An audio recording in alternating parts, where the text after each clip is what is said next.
Obrigado, Marizinha. Boa noite a todos. Boa noite. Sejam todos bem-vindos para nós iniciarmos a 8ª aula do nosso curso de apometria. E para iniciarmos esse estudo de hoje, eu gostaria que nós aproveitássemos esse início agora, que a cuca está bem fresquinha, para que a gente revisasse o conteúdo da 7ª aula, que na semana passada nós esgotamos o conteúdo da 7ª aula. E para iniciarmos o conteúdo da 8ª aula, eu gostaria só de passar uma revisãozinha sobre o conteúdo da 7ª aula. No caso, nós vimos aí as 7 primeiras leis, que, como eu disse, não podem ser consideradas esse nome lei ao pé da letra realmente, e sim como sendo 7 procedimentos pelos quais deve passar um trabalho apométrico, né? Então nós vimos aí a primeira lei, que é a lei do desdobramento espiritual, que é a lei básica da apometria. Todo o trabalho de apometria, ele é embasado no desdobramento, seja ele de corpus ou psíquico, o que a gente estudou bem lá no inicinho do curso sobre os tipos de desdobramento, né? A segunda lei, a lei do acoplamento físico, também explicamos bem a respeito desse acoplamento, que é aquele retorno do espírito do médium ao seu corpo depois de ter desdobrado, depois de ter feito uma viagem astral. Falei dos benefícios de se fazer um acoplamento perfeito e também falei dos transtornos trazidos por um mau acoplamento, né? Expliquei direitinho tudo isso. A lei da ação à distância pelo espírito desdobrado, falamos sobre a lei das viagens astrais, citamos os exemplos das viagens que são feitas para que nós consigamos fazer aqueles famosos tratamentos à distância, né? Em que às vezes o médium vai e às vezes o consulente vem, muito comum, né? Falamos também da lei da formação dos campos de força. Espero que alguns aqui já estejam utilizando esses campos de força no seu dia a dia e espero que tenham notado a diferença também com a utilização desses campos de força. Falamos na 5ª lei sobre a lei da revitalização dos médiuns, que é algo de suma importância e que, graças a Deus, aqui na casa já é feito com primazia, né? Que o médium se sentiu enfraquecido, corre lá no IBGI e vai buscar energia. Isso é muito positivo. Existe esse cuidado. Exatamente. E também pode ser feito esse cuidado, por exemplo, principalmente para os médiuns que trabalham lá no Congá, procurando as entidades que trabalham junto à nossa sacerdotisa, procurando o nosso mestre, né? E falar, olha, eu não estou me sentindo bem, eu estou sentindo alguma coisa, não estou legal. E aí com certeza, exatamente, aí com certeza eles vão cuidar de você, eles vão olhar para você, não vão virar para você e falar, se vira, né? Não põe nenhum trabalhar que esteja com problema, olha primeiro o problema. Exatamente, isso é muito positivo. A 6ª lei, nós falamos da condução do espírito desdobrado de paciente encarnado para os planos mais altos em hospitais do astral.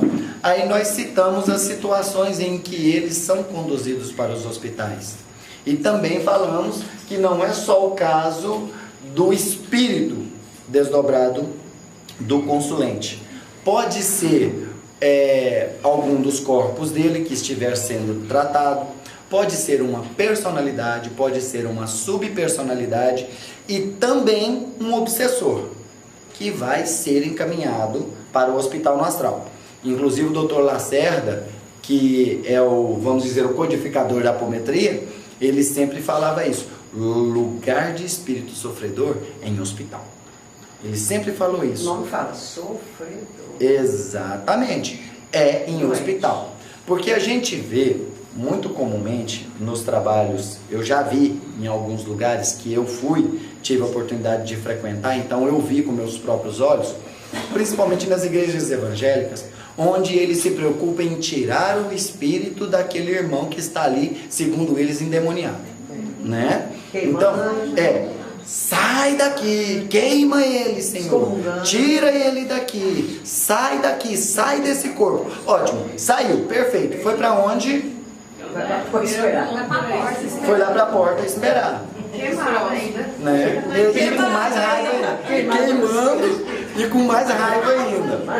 Ou então eu já vi uma coisa comum em centros, principalmente de Umbanda e Quimbanda, que é uma coisa que eu falo também que aqui na Fresla a gente não vê isso, que graças ao trabalho de doutrinação aqui da casa, que é maravilhoso, a gente não vê isso acontecer. Mas eu tenho certeza que outros que já frequentaram outros centros aqui, já viram aquela história: amarra e leva, acorrenta e leva.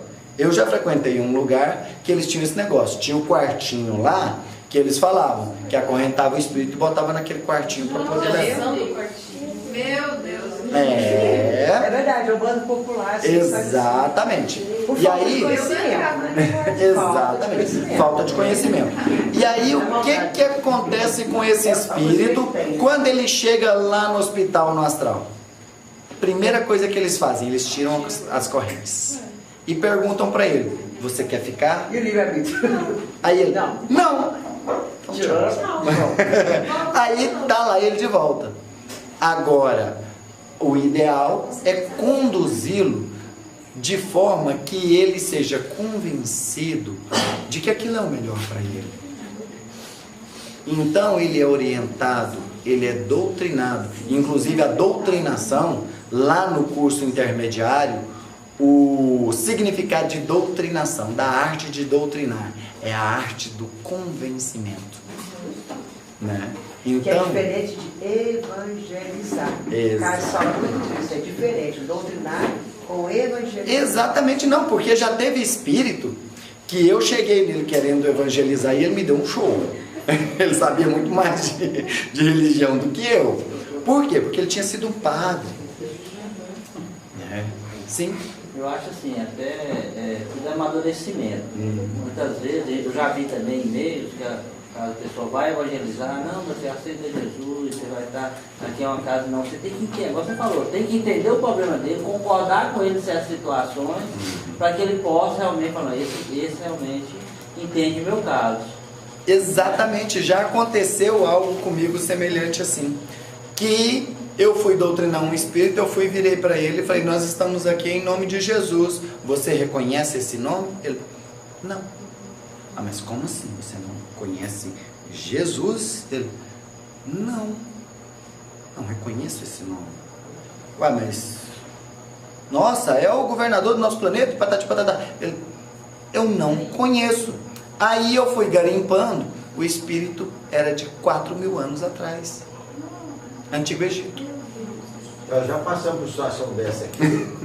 Tinha os Cristos cósmicos, mas não tinha Jesus. Jesus, ele não sabia desse nome não. Eu tive que saudar Rai, falar de Osíris e cuidar dele. Exatamente, como já aconteceu da gente saudar Tupã. Aí era um espírito indígena, aí ele entendeu. Aí ele entendeu, saudou Tupã, falou que Deus era Tupã e ele entendeu.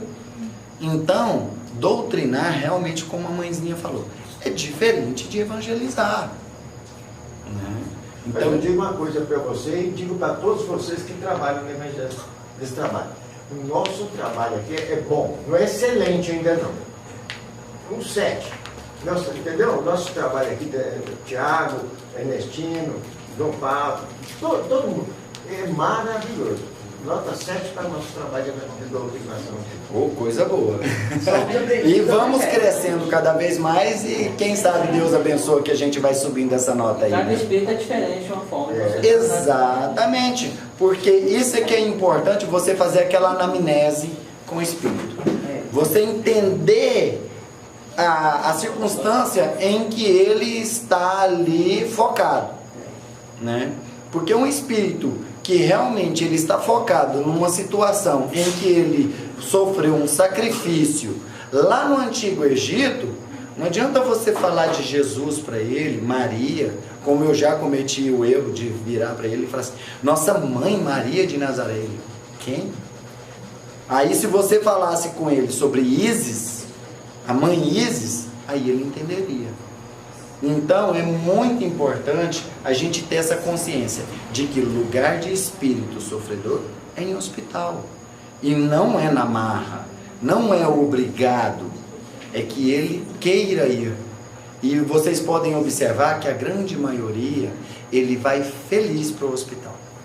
Ele vai agradecendo para o hospital. A partir de uma conscientização, né? A partir de uma conscientização. Ele entende, aí ele vai ser agradecido. Exatamente. E volta e ajuda depois.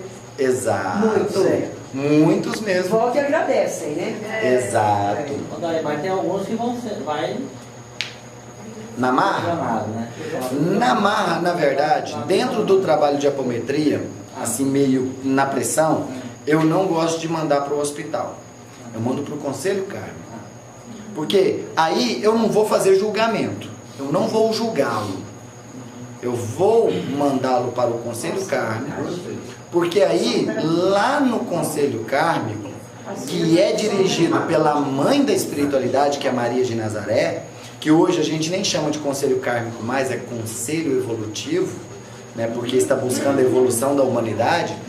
Lá eles vão colocá-lo frente ao tribunal da consciência, que não é um ou outro julgando ele, não, é o tribunal da própria consciência. Vai passar um filme, E vai passar um filme lá das encarnações dele e mostrar para ele que ele tenha a própria consciência do erro dele, da queda dele, como ele caiu, quanto tempo ele continuou persistindo no erro e a oportunidade que ele terá de se regenerar se ele mudar de atitude.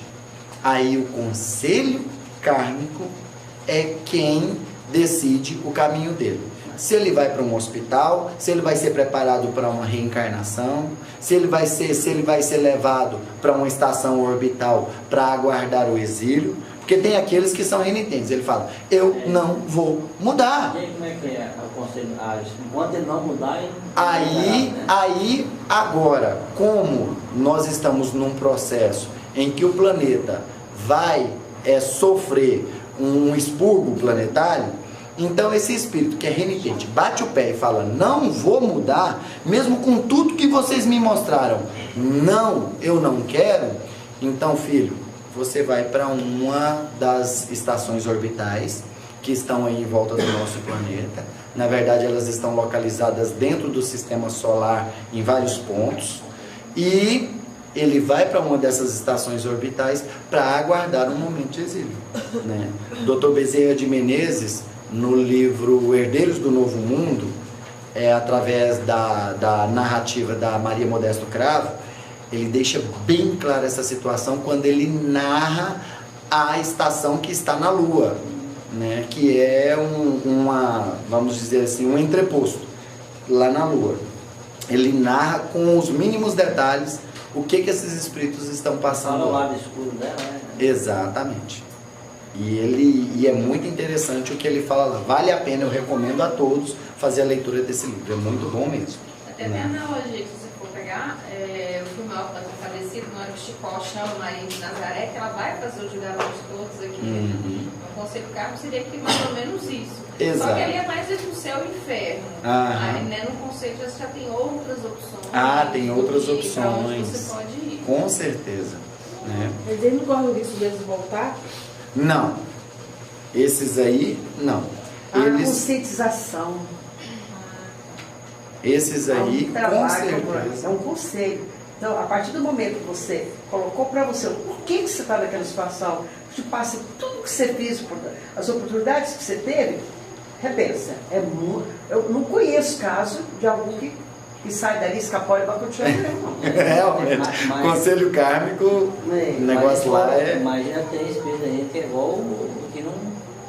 Não, bate o pé e fala, não vou mudar e não muda. Aí ele vai para uma dessas estações orbitais.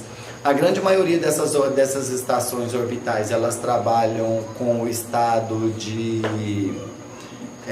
vamos dizer, como se eles estivessem num sono, aguardando o momento do expurgo, né? De serem levados. Ou poderia ter uma reencarnação compulsória, possivelmente. A questão... Dependendo da... Isso, do caso. mas geralmente essa reencarnação compulsória, ele tem que ter pelo menos um pouco daquela ideia de que é o seguinte,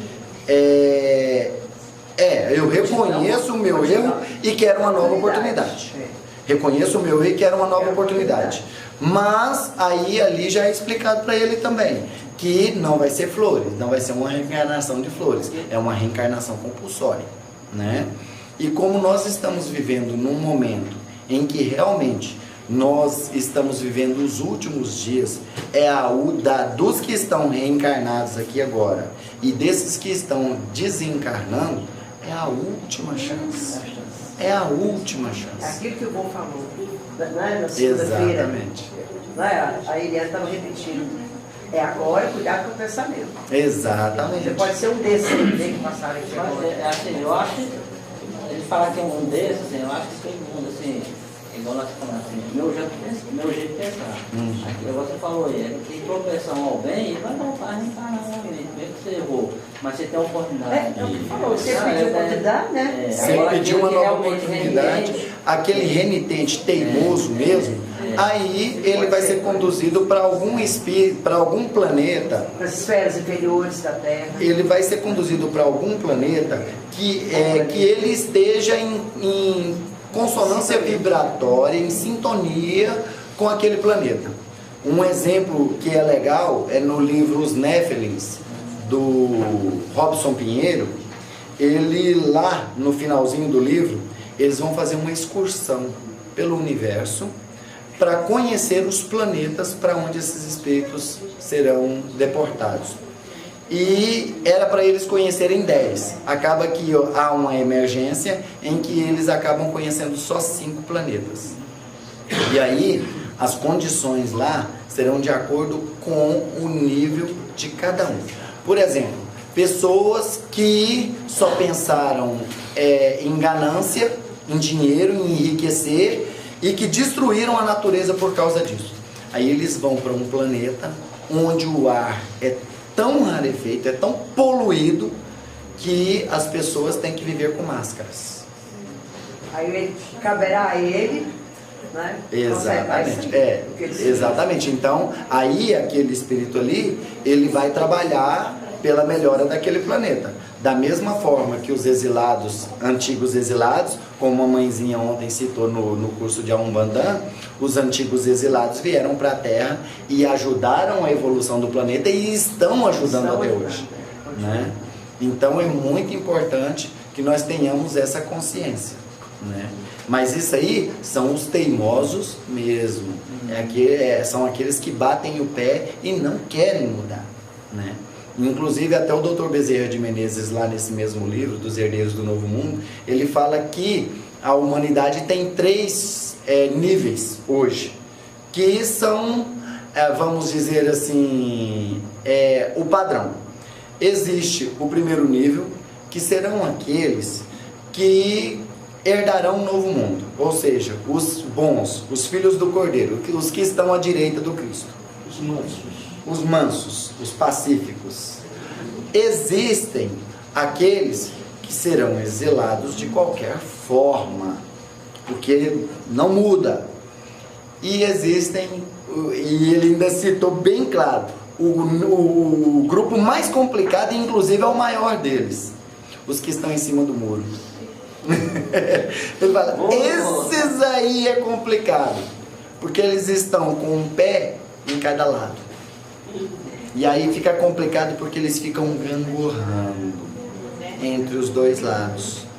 E vai chegar um momento em que eles terão que tomar a decisão. Porque Jesus mesmo, lá no Apocalipse, quando ele falou para uma das igrejas lá do Apocalipse, as 7 cartas para 7 igrejas, que inclusive um dia eu quero ter a oportunidade de falar sobre essas 7 cartas, porque o Apocalipse não é o que nós estamos vivendo hoje? Pois é, então quero falar sobre essas 7 cartas e como eu interpretei a leitura dessas 7 cartas como uma experiência vivenciada pela humanidade hoje, né? É muito interessante. Ele falou, vocês não foram quentes e nem frios, foram mornos. Ou seja, ficaram em cima do muro. E vocês não me servem.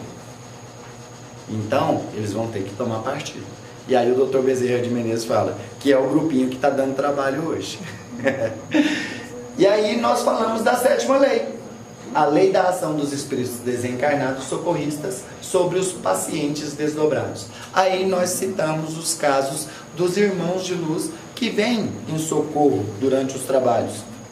Na última terça-feira, por exemplo, vieram 2 guardiões para desfazer um trabalho de magia, no caso a hierarquepadia, né, de magia do passado, num tratamento de uma consulente. Então são esses irmãos que vêm. E olha que esses 2 se manifestaram através dos aparelhos dos médiuns. A grande maioria, eles não precisam se manifestar. Eles trabalham no astral. Eles são o suporte do trabalho apométrico no astral. Então, eles fazem todo tipo de trabalho. Eles fazem cirurgias, eles fazem desobsessões, eles fazem resgate de bolsões, eles fazem desmanche de magia negra. E eles vêm de todas as formas, clonando órgãos e tudo mais. Na última terça-feira, veio uma consulente que passou pelo tratamento conosco e ela falou que era o retorno dela e que ela tinha sentido uma melhora drástica no estado dela, com relação às dores que ela sentia, com relação à fraqueza, né? E aí a entidade foi e falou para ela: agora você está preparada, agora você consegue suportar, está com equilíbrio suficiente, energia suficiente para suportar a energia de uma cirurgia, da cirurgia que vai ser feita em você aqui agora. E os médiuns videntes que estavam na casa viram quando a entidade, utilizando uma tecnologia que só eles sabem, plasmou duas cabeças de fêmur, mais ou menos um tamanho assim. Plasmou e sobrepôs essas 2 cabeças de fêmur com um metal que ele deixou claro que era mais avançado que o titânio. E plasmou sobre a cabeça do fêmur dessa menina e colocou na cabeça do fêmur dessa menina. Beleza, terminou o tratamento dela, aí ela vai e fala: realmente, porque eu não sabia, e eu acho que a grande maioria do grupo também não sabia, ela foi e falou pra gente que o problema dela era desgaste na cabeça do fêmur. Aí todo mundo ficou assim: nossa, que legal, né? Então, para ver, a ação desses espíritos superiores é fantástica, é maravilhosa.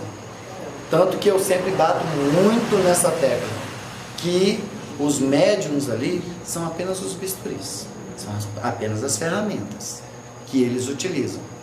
Doam ectoplasma, doam seus corpos, a sua capacidade de vidência, tudo isso. Sim? Fiquei com uma curiosidade aqui, sobre esses espíritos que desencarnaram antes da vinda de Cristo, né? Ou seja, mais de 2000 anos, e não tiveram oportunidade nem de conhecê-lo. Na espiritualidade não teria como eles obterem esse conhecimento, conhecer Jesus, assim, pelo menos ter o conhecimento da vida. Se eles resistirem a esse novo conhecimento, não. Por quê? Vou dar um exemplo para você. Uma coisa que para mim foi super difícil eu entender e assimilar a situação da dualidade crística. Afinal, eu cresci com aquela ideia de Cristo Jesus, Jesus Cristo. Pronto, acabou. E eu entendia que Cristo era o ser Jesus. Aí quando veio a informação de que Cristo é um status, é um posto, é um cargo de Cristo planetário, e que ele pode ser ocupado por vários, isso aí para mim foi um tapa na cara. Eu entendi isso com Ramatiz. Eu levei um tapa na cara. E foi super difícil para mim assimilar isso. Você fala do Cristo Jesus. Exatamente. E inclusive, existe, igual por exemplo, a situação de você tentar explicar sobre o cristianismo num país muçulmano. Eles se recusam. E não adianta nem você tentar. Inclusive, você é deportado, você é condenado à prisão. Eles não aceitam. Aqueles países que seguem lá as linhas do Alcorão, que são muçulmanos, o governo é ligado à religião, não aceitam de forma alguma. E tem outros países que também não tem nada a ver com o muçulmano e que também recusam a ideia da existência de Jesus. Por exemplo, a China. Inclusive eu vi uma reportagem um dia naquele jornal Folha Universal, que é da Igreja Universal. Eles colocaram bem na matéria de capa: China, o país inimigo dos cristãos. Aí vem uma história todinha contando que o governo chinês proíbe pregar o cristianismo lá na China. E isso, encarnados 2000 anos depois da vinda de Jesus, ainda insistem em não aceitar. E não aceita de jeito nenhum. Então, ele estando lá no plano espiritual, vivendo dentro da egrégora dele, exato, no universo astral, denso dele, não sabe a existência. Não sabe. Ele se recusa. Fazer uma pequena observação. Nossa casa até hoje, feriado do Dia Santo, nós nunca fechamos, nunca deixamos de fazer o nosso trabalho. Este ano, dia 25, Natal, vai dar uma segunda-feira. É ideia nossa que nós só teremos apenas uma palestra. Cada um pode vir com seu batonzinho, com seu pau compacto. Ninguém vai pôr uniforme. Não vou falar que está sem uniforme. Não vou falar que está sem calça branca. Não vai. Eu não vou falar. A ideia é falar a matéria, o Cristo planetário e o Cristo que desceu na Terra. Vamos falar do Cristo no dia do Cristo. Né? Exatamente. É a ideia. É o trabalho. Maravilhoso. E ele nos ilumina. Que para mim foi super difícil eu entender que o nome de Jesus era Sananda. O nome cósmico dele. Porque Jesus foi o nome dele naquela existência. Mas numa anterior, ele foi Josué. Lá na Atlântida, ele foi Antúlio. Os 27 encarnações dele. Exatamente. E que ele já reencarnou, inclusive, como mulher. Isso, o Jesus de Nazaré. Jesus de Nazaré. O Espírito.